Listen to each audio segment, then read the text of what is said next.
Le 26 avril 1986 à 1h23, un test de sécurité de routine était effectué dans l'une des nombreuses centrales nucléaires de l'Union soviétique. Une combinaison de défauts de conception et d'erreurs humaines a entraîné des conditions de réaction non contrôlées. L'eau surchauffée a été instantanément transformée en vapeur, provoquant une explosion, un incendie du graphite exposé à l'air libre. La catastrophe de Tchernobyl avait commencé.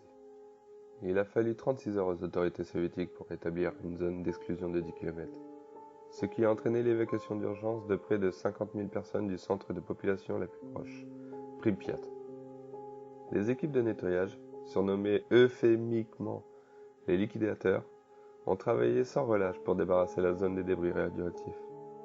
Près de 250 000 hommes travaillent au tour de rôle pour une durée maximale de 90 secondes. Au-delà de ce temps imparti, ils auraient été exposés à des niveaux de radiation qui les auraient tués de la façon la plus horrible qui soit.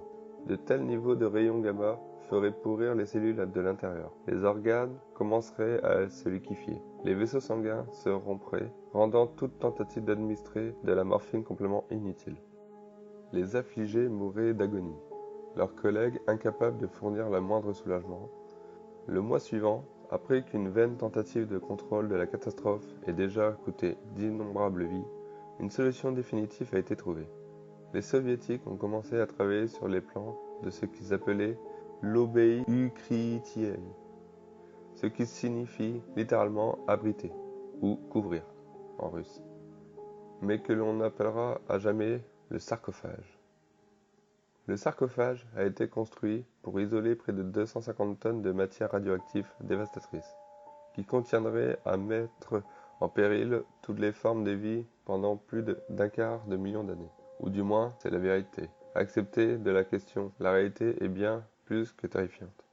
Selon des documents déclassifiés, obtenus après la chute de l'Union soviétique, les équipes de nettoyage qui avaient travaillé sur le processus de décontamination s'étaient plaintes de rencontres avec des anomalies au cours de leur travail. Ces déclarations ont été initialement rejetées et considérées comme des réactions de stress suite à l'exposition de quantités anormales de radiation.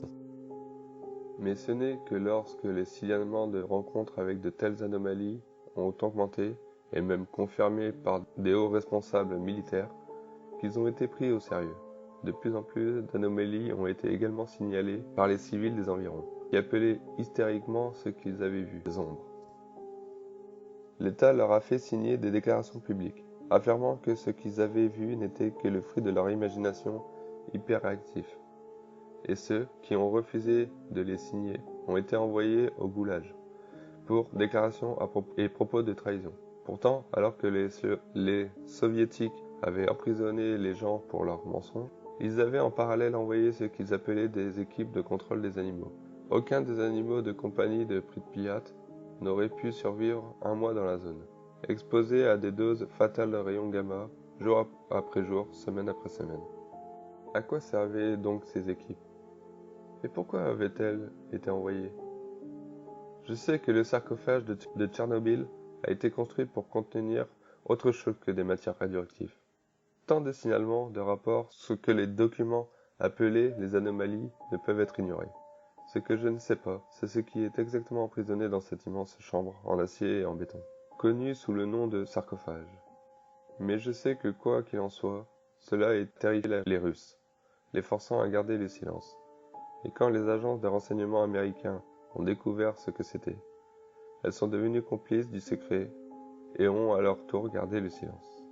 En avril de cette année, les systèmes installés du sarcophage ont été testés. Il a été révélé que de l'eau fuyait à l'intérieur à travers des trous dans le toit. La corrosion des poutres de support due à la pluie menace à présent l'intégrité de toute la structure.